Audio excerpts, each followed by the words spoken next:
It is Thursday, September 19th, currently at 3 o'clock in the afternoon, and you are listening to 101.1 KPPM Radio Cascadia. Thank you for tuning in, and as always, I'm Jonny Kidney, joining you on this fantastic day before our beloved Cascadia turns 10 years old. Let's take you quickly over to Emily Lazatin's check-in on the traffic.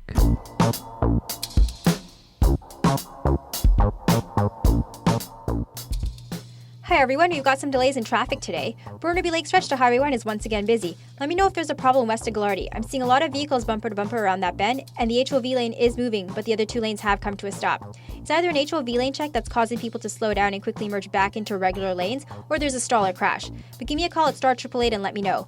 Further along through that Burnaby Lake Stretch, it eases off towards Kensington, and Willington is steady. Portman, Patello, and Alex Fraser northbound 91 is fine. Nordell is still busy down the hill, and the Queensboro is still seeing some volume around Stewartson. Massey Tunnel is now running 2 lanes in each direction. Northbound is flowing smooth, and southbound is easing off just around Mylora. In South Surrey, there's a crash on 24th just east of King George. It's causing delays in both directions. There's a crash in Burnaby as well on Canada Way westbound on Beta, which is east of Willington, and that is blocking the left lane. Camy Street Bridge is backed up as there is road work on the downtown side. If you're heading downtown, use the Granville Bridge or Georgia Viaduct instead.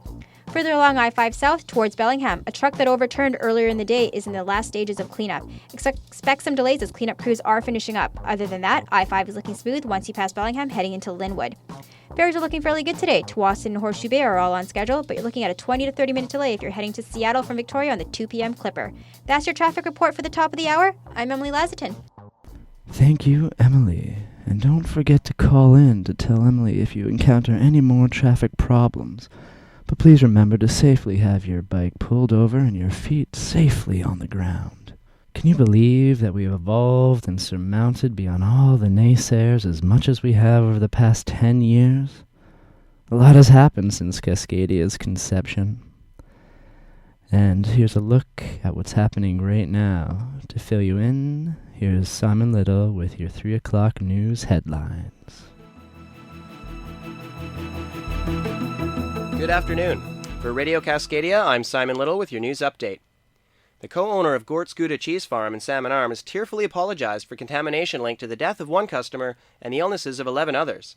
Kathy Wickerink says she still has no idea how E. coli contaminated product from her small cheese farm. Dr. Rob Parker of the Interior Health Authority confirmed today that the death of an elderly woman this summer was a result of eating cheese from the farm.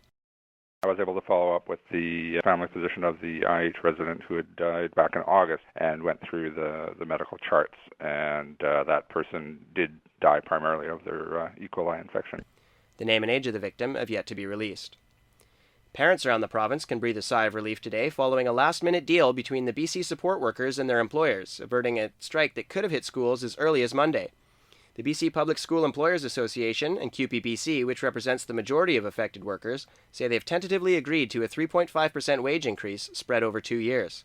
The agreement is yet to be ratified by the union, who've been working without a contract for over a year.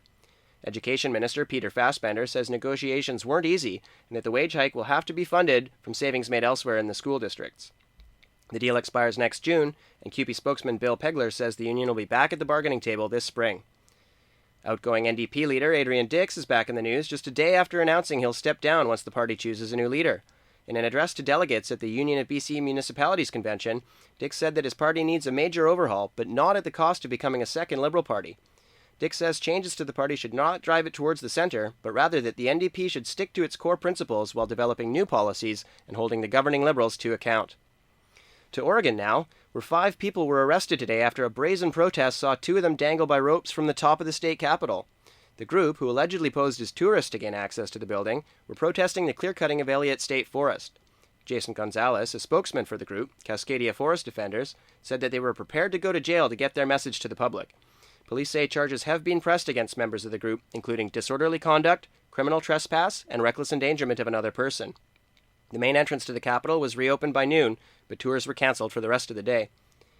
On a more somber note, baseball fans across the nation today mourn the passing of former Nintendo president and Seattle Mariners owner Hiroshi Yamaguchi. Yamaguchi died in a Japanese hospital of pneumonia at the age of 85. The Japanese icon made history with his 1992 purchase of the club as the first foreign owner of a Major League Baseball team. Former state senator Slade Gorton today gave Yamaguchi credit for saving baseball in Seattle, telling reporters, When no one else would stand up and purchase them, and they were about to leave to go to Florida, he did, simply as a civic gesture. Yamaguchi sold his interest in the team to Nintendo's US division in 2004 for health reasons, but remained involved in team decision-making until his death. I'm Simon Little, and I'll be back with more Radio Cascadia news in half an hour. Thank you, Simon. And just as soon as the skates were hung up for the summer, they've already been sharpened and laced up for another season soon underway. Here's JR with the latest on sports. Everybody get up, it's time to slam now. We got the real jam going down. Welcome to the Space Jam. Here's your chance, do your dance at the Space Jam. Sorry to say, we're starting on a real downer here, Jonny. The Canucks were outmatched by the Edmonton Oilers last night, losing 4-1. Jordan Eberle opened up the floodgates on Roberto Luongo with a lazy wraparound less than 5 minutes into the game, with another 3 just tumbling into the net one after another over the next 8. Rookie Brendan Gauntz scored her only goal less than a minute after their 4th, his 2nd of the preseason. Defense was really phoning it in, Oilers goalie Devin Dubnyk saying that nobody could have stood up to that many shots on goal without at least some kind of backup. Zipping across the continent, the Winnipeg Jets host Minnesota, and the Maple Leafs visit Ottawa tonight. It's a home debut for the Senators' new center Bobby Ryan, who used to play for the Leafs coach Randy Carlyle back when Carlyle coached the Anaheim Ducks. Not all hope is lost on the home front, though. The Mariners shut out the Detroit Tigers last night 8-0. Through his translator, pitcher Hisashi Iwakuma told us it was his best game of the season, which is high praise coming from a normally modest pitcher. Gutierrez led off the massacre with a 3-for-5 home run and a double. Smoke went 2-for-3 with a home run and 2 RBIs, and Saunders put the final nail in the coffin with a pair of doubles. We'll be finishing up the set in Detroit tonight. If we lose, Detroit will be one step closer to wrapping up the American League Central Championship. Elsewhere, the Cardinals topped the Pirates by 2 games in the National League Central. The Dodgers blew a chance to clinch the National League West, losing to Arizona. The Braves now have a magic number of 2 to wrap up the National League East, and the Rays have a full game lead over the Rangers in the American League wildcard race.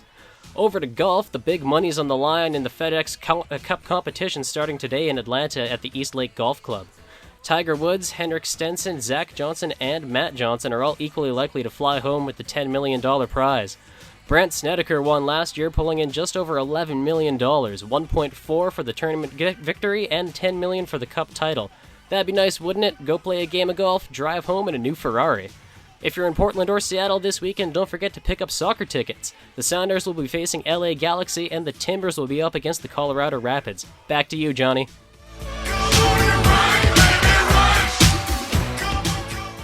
Thanks, JR. I'm sorry, but golf just isn't my game. A bit too intense for me. If only my last book generated this much success, I'd be, well, a little more relaxed.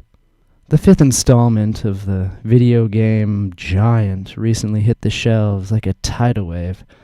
Here's Andy Lau with more on what's fresh in entertainment.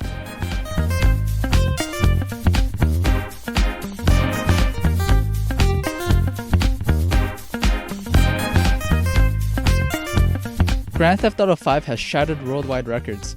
Rockstar Games' latest installment in the Grand Theft Auto series earned more than $800 million on its first day of release.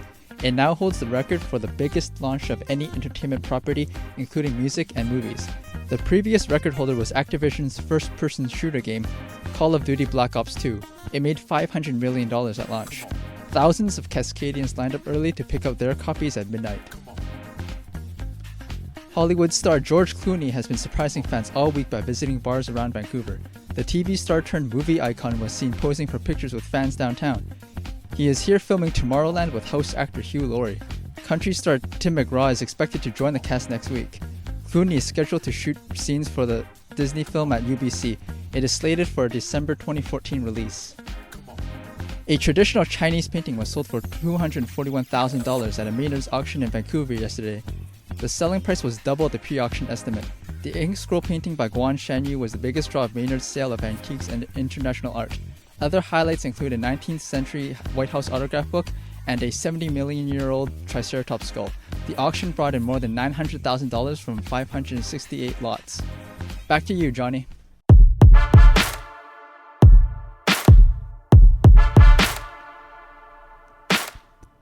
Thank you, Andy. Our progression of North American leading environmental sustainability, our level-headed urban planning and vibrant, heavily sought-after governing with which most cities are envious of and hopelessly trying to mimic, I, for one, am happy with the overall state of our sublime, esoteric utopia. Our conscious lifestyle and enthusiastic approach of the abundance of melancholy that fills the surreal surroundings we call home. People, let's take this day to remember then and now. Let's stop and just take it all in. Look around you, soak up the richness of what you are enthralled in. Smile and nod at your next passerby. Perhaps even make a few more friends today. Catch the vibe of the city energy and let your mood unwind until you just don't have a care in the world. Just for today, don't let anything bother you. Enjoy yourself today. And it looks like a wet one out there. So I hope everyone brought their umbrellas. Here's Emily Lazatin with your current weather. Well, Jonny, with only 3 days left of summer, we're all hoping for more sun, but the chances of those nice warm rays coming out is slim heading into the fall season. It's a cloudy Thursday with fairly subtle changes moving into the afternoon. It's dry in most areas so far, a bit on the mild side with temperatures climbing upwards of 18 degrees. Rain comes towards the end of the day, then it's wet through the night and a low of 6. As we head into the weekend, your Friday forecast calls for cool and unsettled clouds and some sunny breaks with a high of 17 during the day. Of course, by day's end, it will start to rain and it does cool down quickly for your Friday night as it tapers down to 10 degrees. Clouds and showers make up your Saturday forecast, a high of just 16, and then it's wetter and windier on Sunday with periods of rain and a high of 17, so you might want to grab that trusty umbrella of yours. If you're heading through Blaine or Linwood this weekend, expect similar temperatures with stronger winds. Much like Vancouver, you want to keep that umbrella close to you as short windstorms are anticipated throughout the weekend.